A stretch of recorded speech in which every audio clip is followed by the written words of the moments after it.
चलिए gamma function का कुछ डिफिनेशन बताते हैं और इसका क्या है प्रॉपर्टी, इसके बारे में थोड़ा जानकारी देते हैं। तो सबसे पहले इसके पहले मैंने बीटा फंक्शन का कुछ डिफिनेशन में मैंने दिया है और उसका कुछ प्रॉपर्टी में बताया है। जो ये इंजीनियरिंग मैथमेटिक्स में जो विद्यार्थी बीटेक कर रहे हैं या जो विद्यार्थी बीएससी या एमएससी या फिर जो नेट और गेट का एग्जाम देने वाले हैं उनके भी एग्जाम में ये थ्योरी, इससे बहुत सारे क्वेश्चन पूछे जाते हैं। तो थोड़ा सा देखिएगा, खासकर इंजीनियरिंग मैथमेटिक्स के विद्यार्थी। तो देखते हैं डिफिनेशन ऑफ गामा फंक्शन क्या है। फर्स्ट ऑफ ऑल लिखा गया है, if n is positive then the definite integral denote by gamma. Gamma function को डिनोट किया गया है और गामा फंक्शन का इस तरह से भी डिनोट कर सकते हैं। Is defined as gamma function का इंटीग्रेशन 0 to इन्फिनाइट e के power minus x into x के power n minus 1 dx, x greater than 0। यानी जो भी x का पार्ट होगा वो 0 से क्या होगा, बड़ा ही होगा। क्लियर है? Is called gamma function. थोड़ा देखिए, इसको समझाते हैं अच्छा से। तो इसमें ये समझाना है कि सबसे पहले तो गामा फंक्शन का डिनोट दो टर्म मैंने दिया है। क्या क्या दिया है? गामा फंक्शन को इस तरह से इंडिकेट भी कर सकते हैं या तो इस तरह से भी कर सकते हैं गामा फंक्शन का। क्लियर है? और गामा फंक्शन का जो भी डिनोट किया गया है, इस गामा फंक्शन का ये डिफिनेशन बता रहा है क्या कि इंटीग्रेशन 0 to इन्फिनाइट और e के power minus x into x के power n minus 1 into D x. ये है गामा फंक्शन का डिफिनेशन का फॉर्म जो सामने दिख रहा है। इंटीग्रेशन 0 to इन्फिनाइट e के पावर माइनस एक्स, एक्स के power n minus 1 into D x. Clear? ये गामा फंक्शन का मेन टर्म हुआ, इसको थोड़ा याद रखना है। इसी को हम गामा फंक्शन का टर्म कहते हैं। लेकिन ये गामा फंक्शन बताने का मेरा मकसद ये है कि जब भी किसी इंटीग्रेशन यानी किसी क्वेश्चन को इंटीग्रेट करेंगे तो बिना इंटीग्रेट किए हुए या बिना लिमिट पुट किए हुए कैसे इसका गामा फंक्शन से डायरेक्ट वैल्यू बनाएंगे इंटीग्रेशन का, इसके बारे में बताया जाएगा। क्लियर? तो इसके बाद हम गामा फंक्शन का थोड़ा सा ये डिफिनेशन है और इसके बाद हम थोड़ा गामा फंक्शन का प्रॉपर्टी बताते हैं, इसको नोट किया जाए। इसके बाद गामा फंक्शन का प्रॉपर्टी। क्लियर? चलिए, नोट हो गया। नेक्स्ट चलिए, अभी जो मैंने डिफिनेशन दिया उस डिफिनेशन पर थोड़ा यूज करके दिखाते हैं कि क्वेश्चन उसका कैसे हम यूज करेंगे।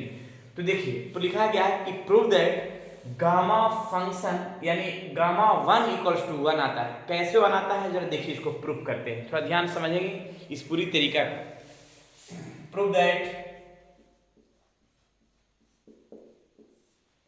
Binodite by definition of gamma function।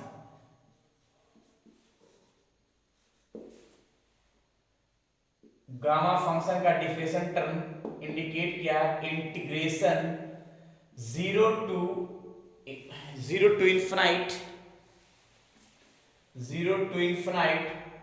e के power minus x into x के power n minus 1 into D x. Clear? ये गामा फंक्शन का डिफिनेशन हुआ और इस डिफिनेशन में हम एक काम क्या कर सकते हैं, देखिएगा। पुट n के स्थान पर 1 पुट करते हैं। n के स्थान पर 1 मैंने इसीलिए पुट किया क्योंकि यहाँ पे प्रूफ करना है गामा 1। तो यहाँ पे 1 अगर पुट करते हैं, देखिए इसमें तो 1 का टर्म दिखेगा। तो देखिए यहाँ पे जहां मेरा n है वहां 1 पुट कर दिया। 0 to इन्फिनाइट e के पावर माइनस एक्स और x के पावर n मेरा 1 है माइनस 1 इंटू डी एक्स। और किसी भी नंबर के पावर 0 का वैल्यू 1 आता है तो सिर्फ बचेगा क्या, इंटीग्रेशन 0 to इन्फिनाइट e के power minus x into D x. Clear है? ये मेरा इस तरह से इंटीग्रेशन का टर्म बचा है। अब इसके बाद ये सवाल है किसके बराबर, गामा 1 बराबर आ रहा है। अब इसका हम इंटीग्रेशन करते हैं। कैसे करते हैं जरा रफ में यहाँ पे देख लीजिएगा साइड में। ठीक है, देखें तो गामा 1 इक्वल्स टू, इसमें क्या करेंगे, e के पावर माइनस एक्स का इंटीग्रेशन ई के पावर माइनस एक्स होता है, लेकिन जो भी एक्स का कोफिशिएंट है -1 नीचे आ जाएगा। क्लियर है? अब इसका क्या है कि अपर लिमिट, एक मिनट, अपर लिमिट और लोअर लिमिट। तो इसमें एक बार अपर लिमिट पुट कर देंगे x के स्थान पर इनफिनाइट, और एक बार लोअर लिमिट पुट कर देंगे। देखिएगा, एक बार अपर लिमिट पुट कर दिया गया माइनस एक बार लोअर लिमिट। तो एक चीज तो कंफर्म है कि इसका वैल्यू तो आ जाएगा 0 और इसका आ जाएगा 1। अब इस टर्म में एक चीज ध्यान रखिएगा कि माइनस माइनस क्या रहेगा प्लस, यानी गामा 1 बराबर 1 होता है। ये एक फॉर्मूला के रूप में याद रखिएगा कि गामा 1 का वैल्यू 1 होता है। किस तरह से मैंने गामा फंक्शन का यूज किया वो सामने दिख गया। तो अभी मैंने डिफरेंशिएशन दिया और डिफरेंशिएशन के बाद गामा फंक्शन का यूज करने का तरीका बताया कि कैसे गामा फंक्शन का यूज करेंगे किसी क्वेश्चन के माध्यम से। क्लियर? फिर से एक बार देखिएगा। सबसे पहले मैंने क्या किया है कि गामा 1 बराबर 1 प्रूफ करना है, तो मैं डिफिनेशन ऑफ गामा फंक्शन का फॉर्मूला सेट कर दिया और n के स्थान पर 1 पुट कर दिया, जहां मेरा n है वहां 1 पुट कर दिया। क्लियर? इसका वैल्यू 1 आ जाएगा, बचेगा e के पावर -1, और e के पावर -1 का इंटीग्रेशन e के पावर -1 ही होता है, जो x का कोफिशिएंट मैंने लिख दिया है, और इनफिनाइट और 0। और यहाँ पे क्या है कि माइनस लिख दिया है, एक बार अपर लिमिट और एक बार लोअर लिमिट। तो इसका वैल्यू आ जाएगा 0 और इसका वैल्यू 1 आ जाएगा, माइनस माइनस प्लस। क्लियर है? गामा 1 और क्या होता है 1। ध्यान रखिएगा, e के पावर इनफिनाइट का वैल्यू 0 होगा, e के पावर माइनस इनफिनाइट का क्या होता है 0 ही होता है, ये ध्यान रखना होगा। ठीक है, चलिए तो ये हो गया। अब थोड़ा सा आगे इसको बढ़ाते हैं, इसको नोट कर लीजिए, उसके बाद आगे बढ़ाते हैं। चलिए अब थोड़ा चलेंगे प्रॉपर्टीज ऑफ गामा फंक्शन। अब गामा फंक्शन का क्या है प्रॉपर्टी, इसके बारे में बताएंगे। लेकिन जब मैंने बीटा फंक्शन बढ़ाया था तो उसमें भी उसका भी प्रॉपर्टी बताया गया था। थोड़ा गामा फंक्शन का क्या है प्रॉपर्टी जरा फर्स्ट चलते हैं। ठीक है, देखिए, चलिए ये है property first, gamma n+1 equals to n into gamma n, gamma n+1 equals to n into gamma n। ये फर्स्ट प्रॉपर्टी है। थोड़ा इसको हम प्रूफ करके दिखाते हैं, जरा देखिएगा क्या है इसका कहानी, थोड़ा समझेंगे। Proof,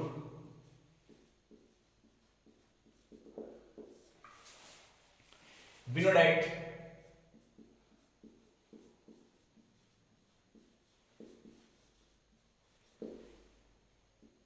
bye definition of gamma function integration 0 to infinite e के पावर -x इंटू x के पावर n-1 इंटू dx।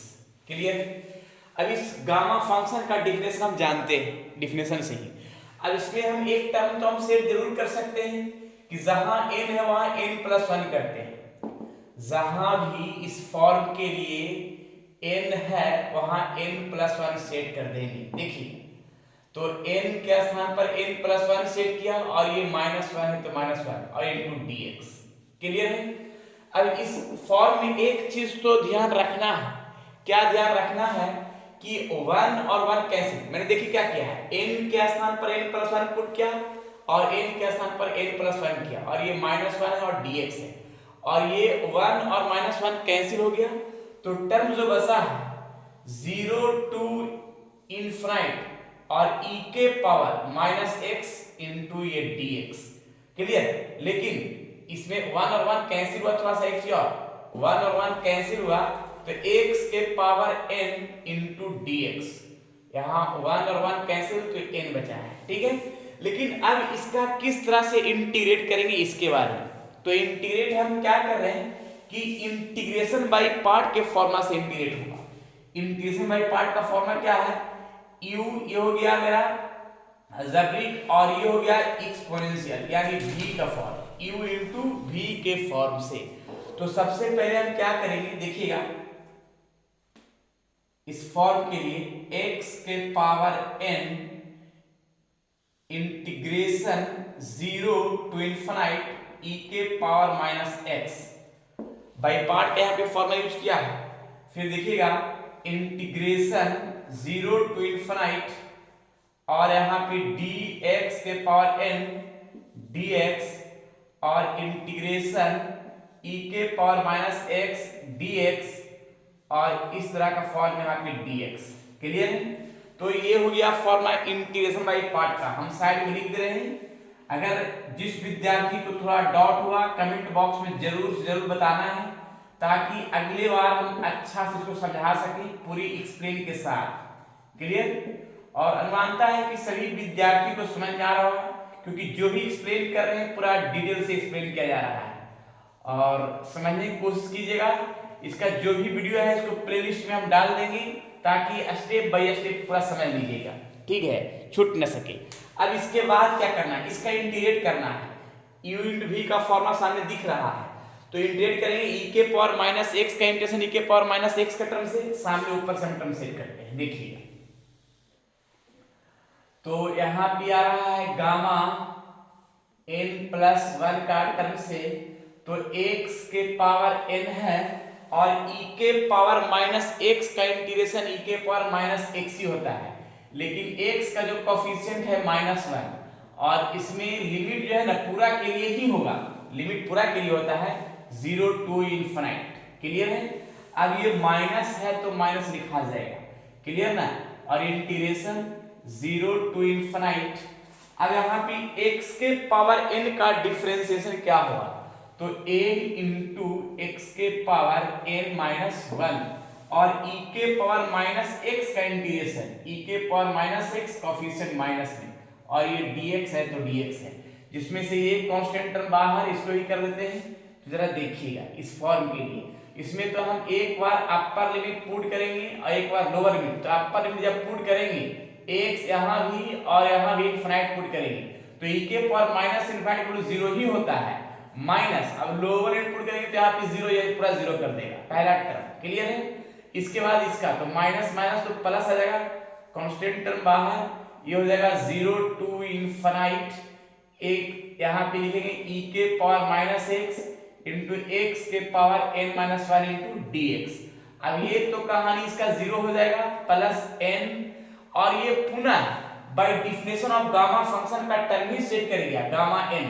तो यहाँ पे हम लिख सकते हैं गामा n का टर्म जो सामने दिख रहा है, यानी लिख सकते हैं इसका बेहतरीन प्रोसेस के रूप में gamma n plus 1 equals to n into gamma n, जो सामने मैंने इसका कंडीशन को प्रूफ किया एक बेहतरीन थ्योरी के यूज के रूप में। यानी प्रॉपर्टी नंबर फर्स्ट याद रखना है, क्या याद रखना है कि gamma n plus 1 equals to gamma equals to n into gamma n। Clear है? इसको डायरेक्ट याद रखिएगा। इसको एक क्वेश्चन से हम क्लियर कर देते हैं, थोड़ा सा इसको मिटा देंगे, इसको नोट कर लीजिए। उसके बाद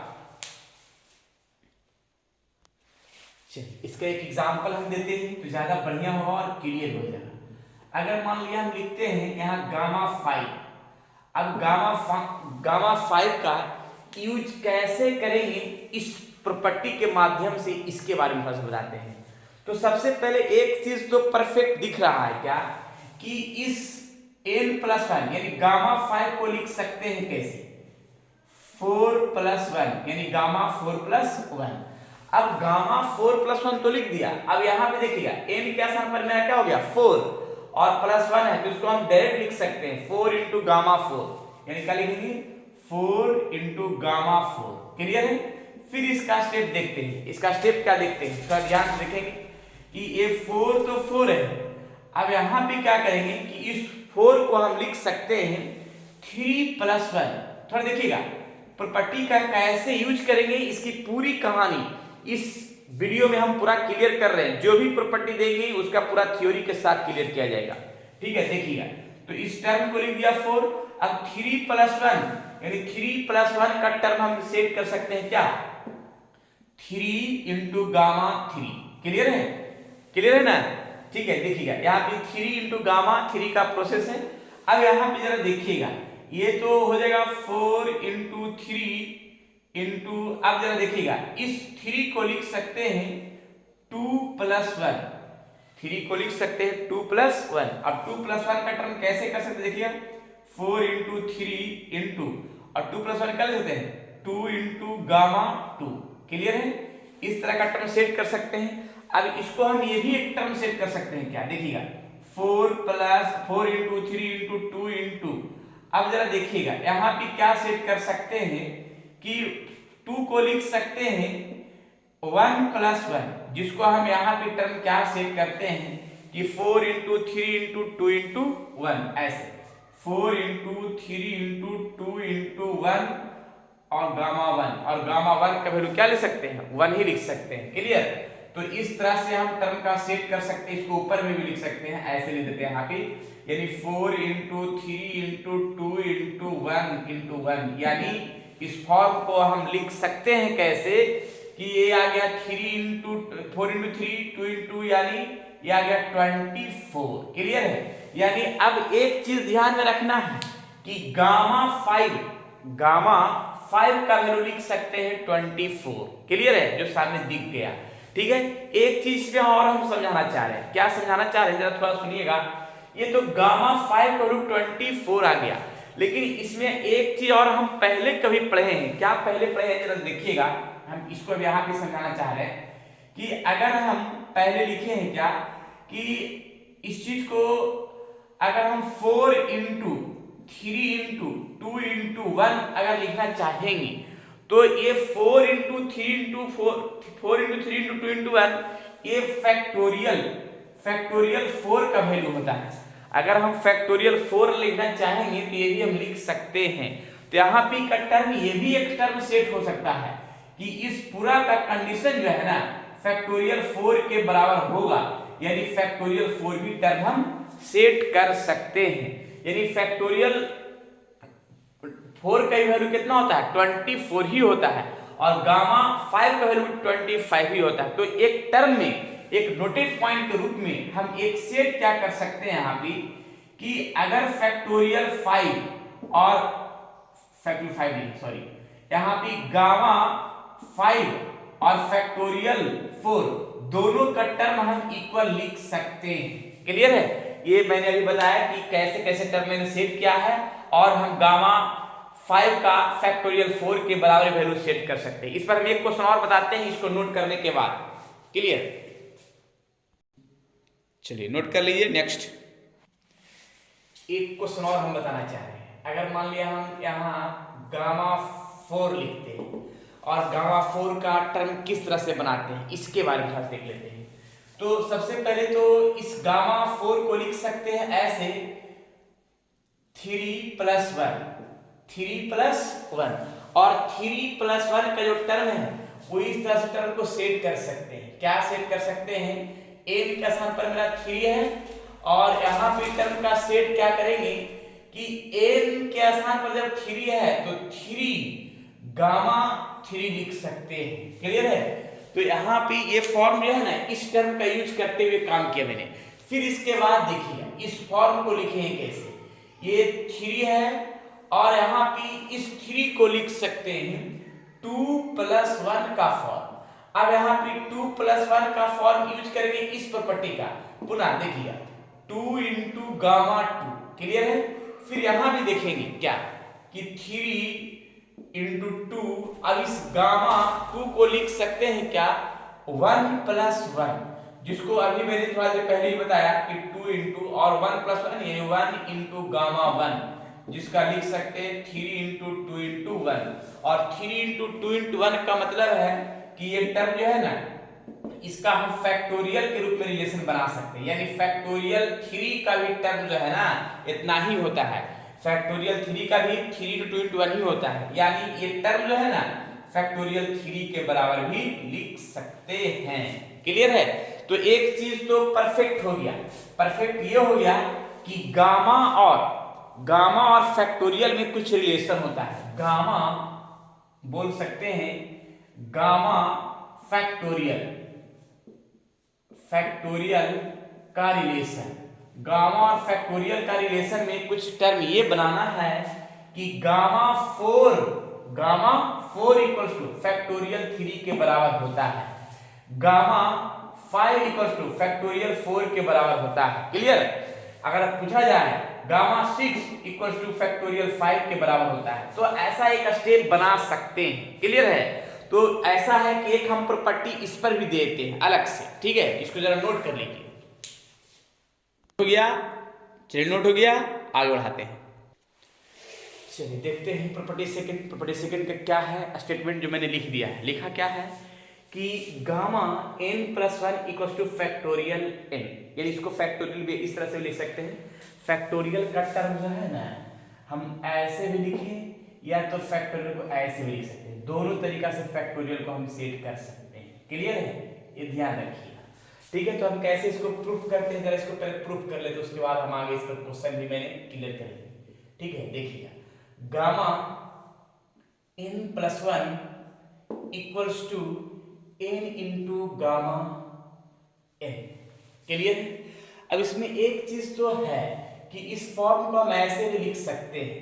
इस फॉर्म को देखिए हम रफ में लिखते हैं, गामा n को लिख सकते हैं क्या कि गामा n माइनस वन और प्लस वन, क्योंकि इसमें वन ऐड किया और वन सेपरेट किया, तो अब यहाँ p का फॉर्म इस टर्म में सेट कर दे रहे हैं। ठीक है, तो क्या करते हैं, n minus one into gamma n minus one, इस फॉर्म को हम लिख सकते हैं। यानी गामा n को लिख सकते हैं, गामा n यहाँ n minus one gamma n minus one, यानी n into n minus one gamma n minus one. अगर मान लिया हम इस फॉर्म को और लिखना चाहें, देखिए कैसे कैसे लिखेंगे। अब स्टेप डायरेक्ट लिखना चाह रहे हैं, n माइनस वन पे गामा कैसे लिख सकते हैं, n minus to gamma n minus to. Clear है। सिमिलरली ऐसा ही n into n minus one n minus two n minus three बढ़ते जाएंगे, dot dot dot dot dot three two into one तक चला जाएगा। ऐसा ही टर्म कहा जाएगा, थ्री टू वन तक जाएगा। तो थ्री टू वन तक का मतलब हुआ कि किसका फैक्टोरियल, ये हम लिख सकते हैं n का फैक्टोरियल लिख सकते हैं। n का भी फैक्टोरियल क्या होता है, n into n minus one n minus two n minus three dot dot three two one. यानी इस प्रोसेस को हम सेट क्या कर सकते हैं कि gamma n plus one equals two factorial n लिख सकते हैं, जो सामने दिख रहा है। क्लियर है। तो ये मेरा हुआ सेकंड प्रॉपर्टी का प्रूफ। क्लियर है। चलिए अब थोड़ा सा इस पर हम क्वेश्चन को देखते हैं तो ज्यादा बढ़िया होगा। चलिए यहाँ पे इसको थोड़ा सा ब्रैकेट में कर देते हैं कि इस प्रोसेस को ब्रैकेट में लिख देते हैं साइड साइड से, तो ज्यादा बढ़िया होगा। अब इसका एक एग्जांपल हम देते हैं साइड में, इसका एग्जांपल देते हैं साइड में, देखिएगा किस तरह से इसको यूज करते हैं।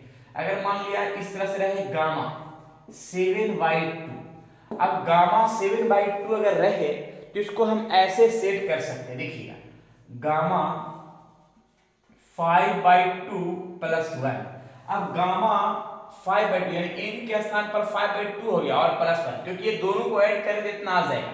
अब इसको हम फैक्टोरियल के रूप में लिख सकते हैं कि फैक्टोरियल 5/2, फैक्टोरियल 5/2 लिख सकते हैं। क्लियर है। तो फैक्टोरियल 5/2 तो लिख तो दिया, लेकिन ये जो फ्रैक्शनल का टर्म जो होगा वो फ्रैक्शनल का फैक्टोरियल नहीं होता है। अगर विदाउट पॉइंट का रहता तो फैक्टोरियल हो जाता है, लेकिन अगर पॉइंट बा है तो पॉइंट वाला का फैक्टोरियल नहीं होता है।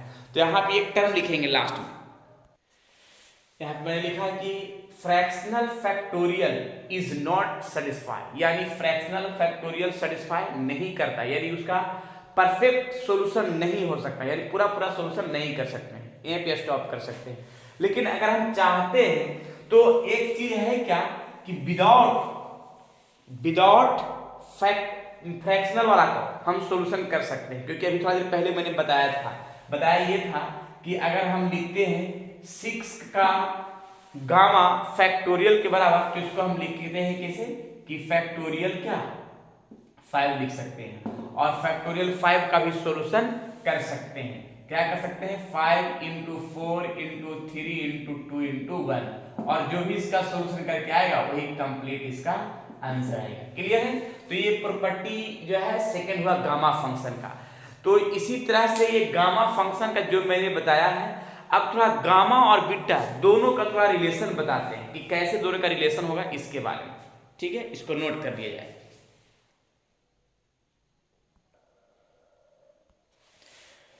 चलिए तो आज इतना ही, और बाकी विशेष जो है अगले क्लास में, अगले वीडियो में relation between beta and gamma function का क्या होगा रिलेशन, इसके बारे में बताएंगे। क्लियर।